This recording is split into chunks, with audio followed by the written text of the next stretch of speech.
Assalamualaikum warahmatullahi wabarakatuh. Selamat pagi teman-teman semua. Selamat pagi Bapak Nikolas selaku dosen pengampu mata kuliah Komputer dan Masyarakat. Sebelumnya perkenalkan nama saya Rahma Setiani dengan NIM 211023004. Saya Daniel Yasmin dengan NIM 2110041. Di sini kami berdua akan memaparkan hasil dari jurnal yang telah kami buat dengan judul Green Computing, Future of Computer. Ada pula daftar isi dari jurnal kami, yang pertama pendahuluan, yang kedua tinjauan literatur, yang ketiga metode penelitian, yang keempat hasil dan pembahasan, yang kelima kesimpulan dan saran, yang keenam daftar pustaka. Pada industri 4.0, beberapa teknologi telah berkembang pesat. Di antaranya dibuktikan dengan banyaknya tuntutan pemrosesan data, analisis data, peningkatan kecerdasan buatan, dan sistem komputasi yang telah menembus berbagai aspek kehidupan, seperti aspek pendidikan, kesehatan, maupun pemerintahan. Berdasarkan hasil penelitian komputasi yang dilakukan oleh beberapa lembaga dunia seperti NERL dan DOE, yang pertama menurut National Renewable Energy Laboratory atau NERL, yang telah berfokus pada penerapan sumber daya komputasi untuk efisiensi energi dan penelitian energi terbarukan dengan membangun komputasi hijau atau green computing. Sebagian besar fokus gerakan komputasi hijau saat ini adalah pada pusat data, yang telah dicerca sebagai the source of the tech world, karena konsumsinya sangat besar dan boros listrik. Sekitar 6.000 pusat data di Amerika Serikat telah menghabiskan sekitar 61 miliar kWh energi pada tahun 2006. Yang kedua, menurut Departemen Energi atau DOE, yang juga telah melaporkan bahwa pusat data menghabiskan 1,5% dari semua listrik di AS pada tahun 2006, dan permintaan daya mereka tumbuh 12% per tahun. Nah, jika tingkat konsumsi pusat data saat ini terus berlanjut, Cutris memperingatkan mereka akan mengkonsumsi sekitar 100 miliar kWh energi dengan biaya tahunan sebesar 7,4 miliar pada tahun 2011. Oleh karena itu, pemerintah federal menginginkan data konsumsi energi pusat dikurangi setidaknya 10% pada tahun 2011.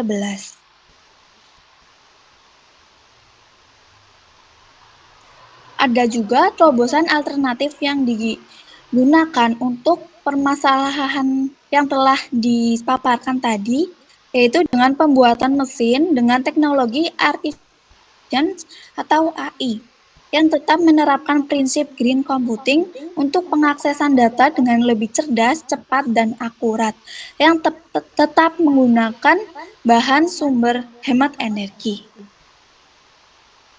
Dengan cara ini, kecerdasan akan datang secara murah bahkan gratis sebagai produk sampingan dari koneksi tak terduga yang dibuat oleh mesin. Nah, dalam beberapa tahun terakhir, perusahaan di industri komputer juga telah menyadari bahwa ramah lingkungan adalah kepentingan terbaik mereka. Karena hal itu akan baik dalam hubungan masyarakat maupun untuk mengurangi biaya pengeluaran dalam pembuatan.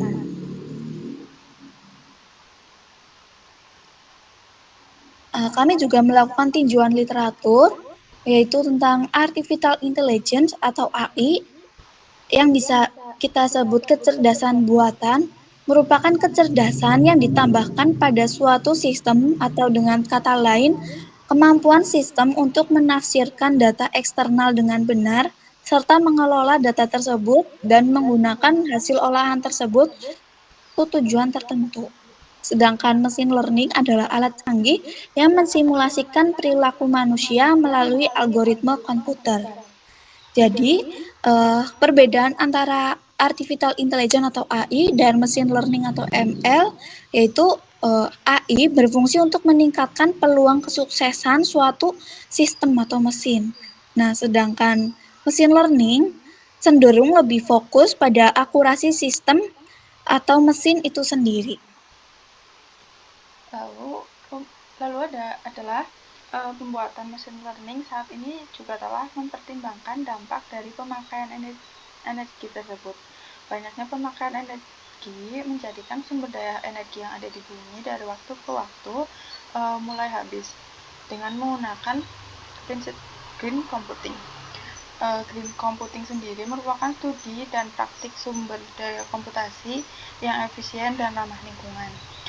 Praktik dan prosedur perancangan, pembuatan, penggunaan sumber daya komputasi dengan cara ramah lingkungan sambil mempertahankan kinerja komputasi secara keseluruhan dan akhirnya membuang dengan cara mengurangi dampak lingkungannya.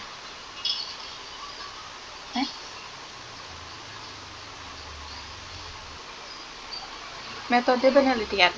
Penelitian ini merupakan kumpulan berbagai kajian pustaka dari beberapa artikel terkait implementasi green computing dan menerapkan artificial intelligence pada pembuatan komputer masa depan. Peninjauan dilakukan dari beberapa upaya penelitian terbaru pada bidang teknologi yang memanfaatkan green computing dan artificial intelligence. Teori-teori yang mendukung data dan informasi sebagai referensi dalam dokumentasi, memaparkan solusi dari beberapa masalah krisis sumber daya energi yang ada di bumi akibat banyaknya kegiatan pemrosesan data.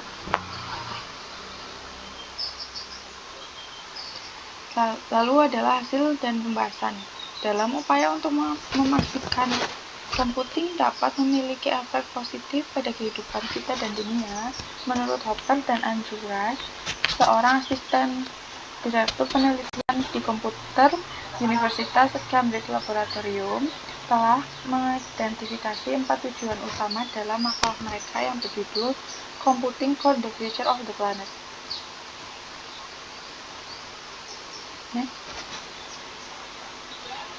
Empat tujuannya yaitu yang pertama, infrastruktur digital yang optimal di mana konsumsi energi keseluruhan komputasi berkurang dan efisien.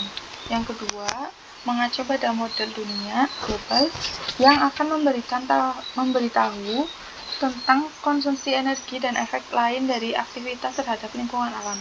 Yang ketiga, penekanan baru tentang memprediksi dan menanggapi peristiwa masa depan dengan memodelkan perilaku mereka.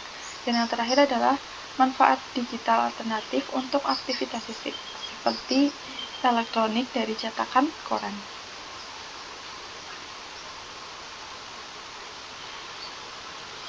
Selain itu tadi juga saran yang dipaparkan oleh Hopper and Rice, di mana akan mengembangkan meteran energi pribadi yang digunakan untuk mengukur konsumsi harian seseorang secara langsung dan tidak langsung, dengan rincian individual dari biaya energi untuk perjalanan, pemanasan, penggunaan air, dan transportasi. Hal itu diharapkan akan membantu menargetkan area untuk mengurangi kebutuhan harian. Data yang dikumpulkan tidak hanya akan memberikan informasi yang berguna untuk menganalisis pola konsumsi, tetapi juga memiliki potensi untuk membantu individu untuk mengidentifikasi alternatif apa aja yang digunakan untuk aktivitas mereka saat ini. Jadi dengan cara ini akan jauh lebih hemat untuk konsumsi harian rumah tangganya. Lalu ditemukan pula Energy Star, yang merupakan penemuan pendukung gerakan Green Computing. Dimulai ketika direktur pada saat itu dikenal sebagai Atmosfer Badan Perlindungan Lingkungan AS atau EPA. Dari definisi pencegahan pencemaran melakukan walkthrough informal di divisi kantor.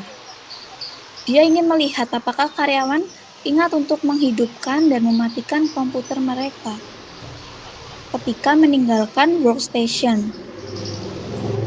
Dia tidak melihatnya.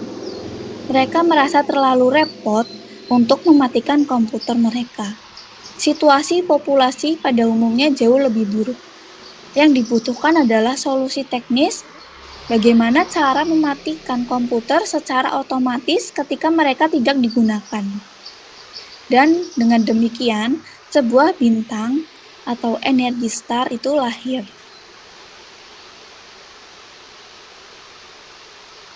Beberapa produk energi star yang telah diimplementasikan, yang pertama ada computers and monitors, yang kedua ada process washer atau mesin cuci, yang ketiga ada residential lighting atau pencerahan jalan, yang keempat ada television, yang kelima ada standby power, yang keenam computer power management, yang ketujuh ada refrigerant vending machine atau mesin penjualan otomatis, yang kedelapan ada external power supplies, dan yang kesembilan ada digital to analog converter box.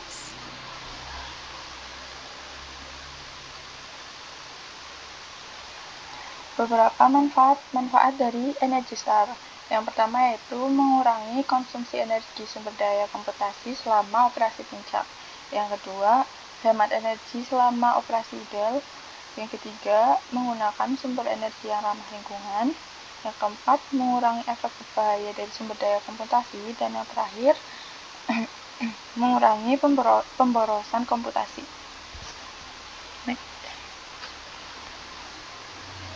Kesimpulan dan saran.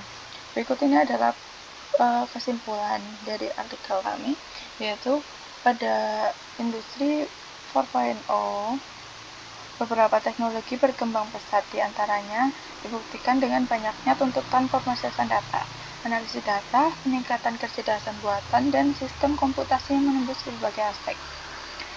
Lalu banyak pemerintah di seluruh dunia telah memulai program manajemen energi seperti Energy Star, standar internasional untuk peralatan elektronik hemat energi yang diciptakan oleh Badan Perlindungan Lingkungan Amerika Serikat pada tahun 1992 dan sekarang telah diadopsi oleh beberapa orang di berbagai negara-negara lain.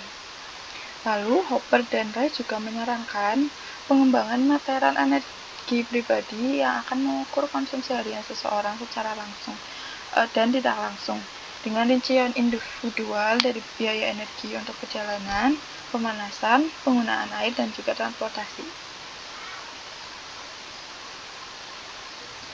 Ada pula beberapa tips atau saran untuk green computing atau komputasi jauh. Yang pertama, jika tidak sering menggunakan komputer, belilah komputer yang memiliki sistem kecil dengan minimum lampiran dan peripheral. Yang kedua, matikan komputer segera setelah digunakan. Jangan menyimpannya dalam mode siaga ataupun mode sleep. Bahkan di mode siaga, komputer mengkonsumsi daya sekitar 10 watt. Lalu, yang ketiga, beli komputer berkualitas baik dengan Energy Star. Selalu amati konsumsi daya. Yang keempat, cabut peripheral seperti printer, sistem audio, pemindai modem, dan lain-lain jika tidak digunakan. Dan lalu yang terakhir adalah jangan selalu menyalakan UPS. Nyalakan UPS hanya saat komputer menyala dan digunakan. Jika menggunakan komputer selama 1 atau 2 jam setiap hari, itu sudah cukup mengisi daya baterai pada komputer. Ini mencegah pengisian baterai yang berlebihan dan mengurangi biaya listrik.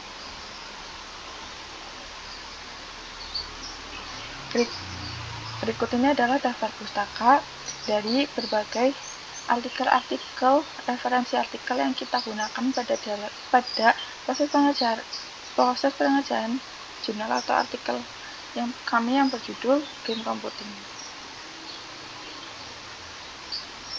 Sekian paparan jurnal kami. Terima kasih. Sebelumnya mohon maaf apabila ada salah kata. Wassalamualaikum warahmatullahi wabarakatuh.